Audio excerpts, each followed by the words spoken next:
Hi hello friends, welcome to my channel. ಈಗಿದ್ರೆ ಸ್ನೇಹಿತರೆ ಎಲ್ಲರೂ ಎಲ್ಲರೂ ತುಂಬ ಚೆನ್ನಾಗಿದ್ದೀರಾ ಅಂತ ಭಾವಿಸ್ತಾ ಇವತ್ತಿನ ವಿಡಿಯೋನ ಸ್ಟಾರ್ಟ್ ಮಾಡೋಣ ಬನ್ನಿ.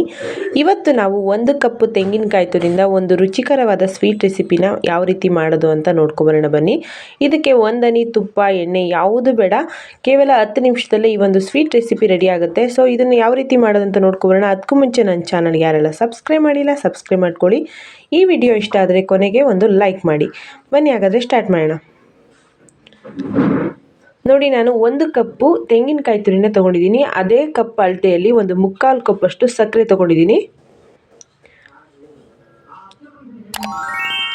ಇವೆರಡು ಪದಾರ್ಥ ಸಾಕು ನಮಗೆ ಈ ಒಂದು ಸ್ವೀಟ್ ರೆಡಿ ಮಾಡೋದಕ್ಕೆ.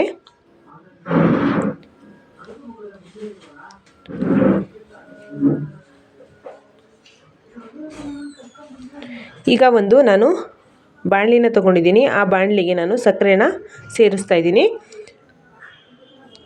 ಇದಕ್ಕೆ ನಾನು ಸಕ್ಕರೆ ಕರಗೋಕ್ಕೆ ಒಂದು 1/4 ಕಪ್ಪಷ್ಟು ನೀರನ್ನ ಆ್ಯಡ್ ಮಾಡ್ತಾ ಇದ್ದೀನಿ. ಜಾಸ್ತಿ ನೀರು ಹಾಕೋ ಅವಶ್ಯಕತೆ ಇರೋದಿಲ್ಲ, ಸ್ವಲ್ಪ ಹಾಕಿದ್ರೆ ಸಾಕು. ಜಸ್ಟ್ ಸಕ್ಕರೆ ಕರಗಬೇಕು. ಈಗ ನೀಟಾಗಿ ಮಿಕ್ಸ್ ಮಾಡ್ಕೊಳ್ಳೋಣ.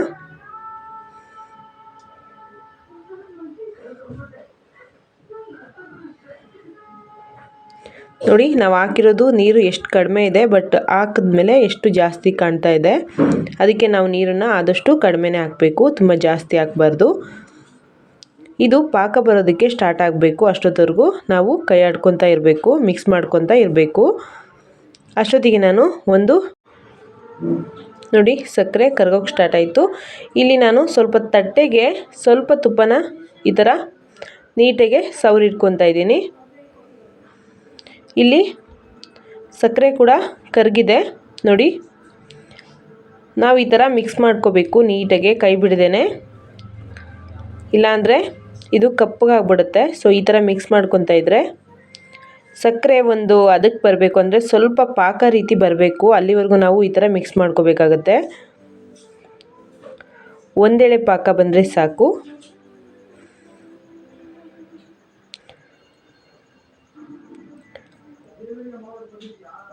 ನಾವು ಜಾಸ್ತಿ ನೀರು ಹಾಕಿದ್ರೆ ಸ್ವೀಟ್ ಗಟ್ಟಿ ಆಗಲ್ಲ. ಸೊ ಅದಕ್ಕೆ ನಾವು ಕಡಿಮೆ ನೀರು ಹಾಕಿ ಈ ಥರ ಮಿಕ್ಸ್ ಮಾಡ್ಕೋಬೇಕಾಗತ್ತೆ. ಒಂದ್ಸಲ ಕೈಯಲ್ಲಿ ಮುಟ್ಟು ನೋಡಿದ್ರೆ ಗೊತ್ತಾಗುತ್ತೆ. ಸ್ವಲ್ಪ ಅಂಟು ಬಂದರೆ ಸಾಕಾಗುತ್ತೆ. ಈಗ ನಾನು ತೆಂಗಿನಕಾಯಿ ತುರಿನ ತೊಗೊಂಡು ಇಟ್ಕೊಂಡಿದ್ನಲ್ಲ, ತುರಿದು ನೀಟಾಗೆ, ಅದನ್ನು ಸೇರಿಸ್ತಾ ಇದ್ದೀನಿ. ನಮಗೆ ಬೇಕಿದ್ರೆ ಇದಕ್ಕೆ ಡ್ರೈ ಫ್ರೂಟ್ಸ್ ಕೂಡ ಆ್ಯಡ್ ಮಾಡ್ಬೋದು.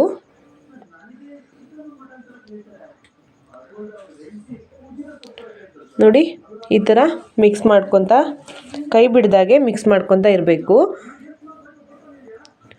ಒಂದು 5 ಮಿನಿಟ್ಸ್ ಆದರೂ ನೀಟಾಗೆ ಮಿಕ್ಸ್ ಮಾಡಬೇಕು.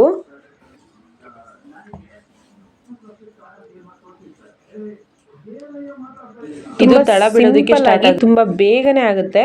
ನೋಡಿ, ತಳ ಬಿಡೋದಕ್ಕೆ ಸ್ಟಾರ್ಟ್ ಆಗುತ್ತೆ. ಅಲ್ಲಿವರೆಗೂ ನಾವು ಈ ಥರ ಕೈ ಬಿಡ್ದಾಗೆ ಮಿಕ್ಸ್ ಮಾಡ್ಕೋಬೇಕು.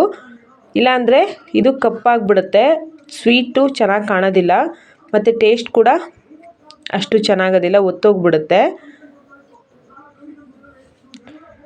ನೋಡಿ, ಇದು ತಳ ಬಿಡೋದಕ್ಕೆ ಸ್ಟಾರ್ಟ್ ಆಗುತ್ತೆ. ನಮಗೆ ಬೇಕಿದ್ದರೆ ಇದಕ್ಕೆ ಡ್ರೈ ಫ್ರೂಟ್ಸ್ ಕೂಡ ಆ್ಯಡ್ ಮಾಡ್ಕೊಬೋದು. ತುಂಬ ಸಿಂಪಲ್ಲಾಗಿ ಆಗುತ್ತೆ, ತುಂಬ ಬೇಗನೆ ಆಗುತ್ತೆ. ನೋಡಿ, ಇದು ತಳ ಬಿಡೋದಕ್ಕೆ ಸ್ಟಾರ್ಟ್ ಆಗಿದೆ. ಇದನ್ನು ತಟ್ಟೆಗೆ ಹಾಕಿದ ತಕ್ಷಣವೇ ಬೇಗನೆ ಗಟ್ಟಿ ಆಗಿಬಿಡುತ್ತೆ. ಅಲ್ಲಿವರೆಗೂ ನಾವು ಮಿಕ್ಸ್ ಮಾಡ್ಕೋಬೇಕು.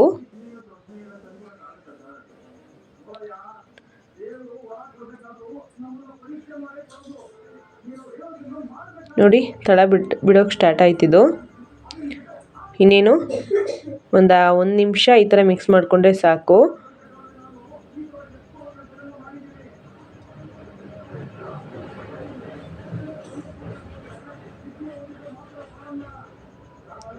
ಈ ಬರ್ಫಿ ತುಂಬ ಚೆನ್ನಾಗಿರುತ್ತೆ ಫ್ರೆಂಡ್ಸ್, ಒಂದ್ಸಲ ಟ್ರೈ ಮಾಡಿ ನೋಡಿ. ಮಕ್ಕಳಿಗಂತೂ ತುಂಬಾ ಇಷ್ಟ ಆಗುತ್ತೆ. ನೋಡಿ, ಇದು ಕಂಪ್ಲೀಟಾಗಿ ತಳ ಬಿಡೋಕ್ಕೆ ಸ್ಟಾರ್ಟ್ ಆಯಿತು. ಇದು ಆಗಿದೆ, ನಿಮಗೆ ಗೊತ್ತಾಗ್ತಿದೆ. ಈಗ ನಾನು ಡೈರೆಕ್ಟಾಗೆ ತಟ್ಟೆಗೆ ಹಾಕ್ತೀನಿ.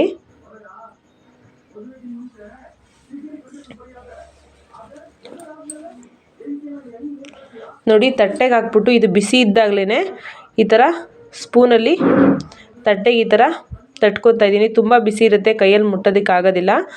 ನೋಡಿ ತಟ್ಟೆಗೆ ಹಾಕಿದ ತಕ್ಷಣವೇ ಇದು ಗಟ್ಟಿಯಾಗಕ್ಕೆ ಸ್ಟಾರ್ಟ್ ಆಯಿತು.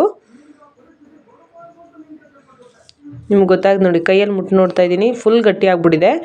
ಇವಾಗಲೇ ಒಂದು ಚಾಕು ತೊಗೊಂಡು ಇದಕ್ಕೆ ಶೇಪ್ ಕೊಡೋಣ ಬನ್ನಿ. ನೋಡಿ ಸ್ಪೂನಲ್ಲೇ ಆಲ್ರೆಡಿ ಗಟ್ಟಿಯಾಗಿದೆ. ಇದು ಇವಾಗಲೇ ಸಾಫ್ಟ್ ಆಗಿರುತ್ತೆ. ಇವಾಗಲೇ ನಾವು ಚಾಕು ಸಹಾಯದಿಂದ ನಮಗೆ ಯಾವ ಶೇಪ್ ಬೇಕೋ ಆ ಶೇಪ್ಗೆ ಕಟ್ ಮಾಡಿ ಈ ಥರ ಮಾರ್ಕ್ ಮಾಡಿ ಬಿಡಬೇಕು. ಆಮೇಲೆ ತುಂಬ ಈಸಿಯಾಗಿ ಬರುತ್ತೆ ತಣ್ಣಗಾದ್ಮೇಲೆ. ಇದನ್ನ ಒಂದು 10 ನಿಮಿಷ ಬಿಟ್ಟರೆ ಸಾಕು, ಕಂಪ್ಲೀಟಾಗಿ ತಣ್ಣಗಾಗುತ್ತೆ.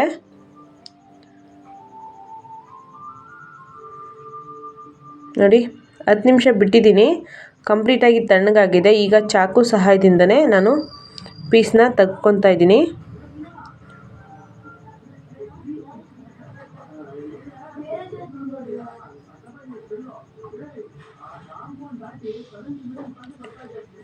ನೋಡಿ ತೆಂಗಿನಕಾಯಿ ಬರ್ಫಿ ಕೇವಲ 10 ನಿಮಿಷದಲ್ಲೇ ರೆಡಿ ಆಗುತ್ತೆ. ತುಂಬಾ ರುಚಿಯಾಗಿರುತ್ತೆ. ಒಂದ್ಸಲ ಟ್ರೈ ಮಾಡಿ ನೋಡಿ. ಈ ವಿಡಿಯೋ ಇಷ್ಟ ಆದರೆ ಒಂದು ಲೈಕ್ ಮಾಡಿ.